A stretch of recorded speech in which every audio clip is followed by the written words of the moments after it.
electric two-wheeler segment that we continue to track is once again buzzing after complaints from consumers about non-receipt of reimbursement for off-board charges.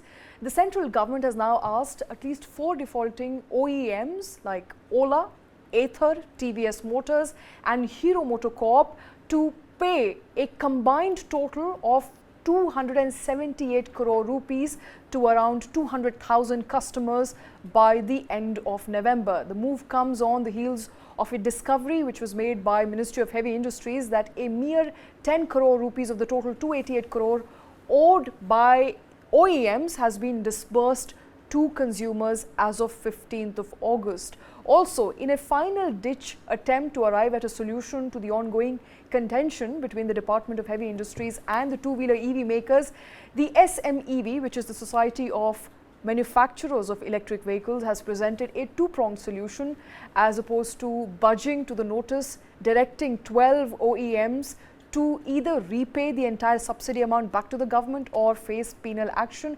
We'll try and understand what is happening and also play a documentary that we made here, Kartik, on Newsline, trying to understand what exactly is hurting electric two-wheeler segment. But what we know so far is that some of these companies have finally said, or at least the representation of these companies has finally said, all right, let's arrive at a solution. Let's end this deadlock on whether we should pay back the subsidy to you or not. At the same time, government has now directed them to pay an upward of 200 crore rupees to the customers that they owe money to. And some of these players, to add to that, Shweta, some of these electric two-wheeler manufacturers are actually telling the government that, hey, you know, we have paid that subsidy back to the customers.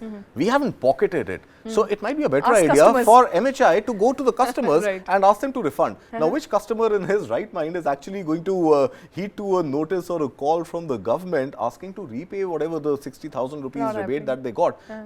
I mean, if it is a diktat from the government, if it is something, a directive that comes, an order that comes from the government, obviously they'll have to comply. But the idea just seems so so foolhardy that the EV manufacturers are actually telling the government that, hey, we have paid the money to the customers by way of subsidies and now they are the owners of that subsidized amount, so and go and take it from them. Technically, they are not wrong. They haven't kept that money. They have offloaded that subsidy. Or at least that's what they are saying.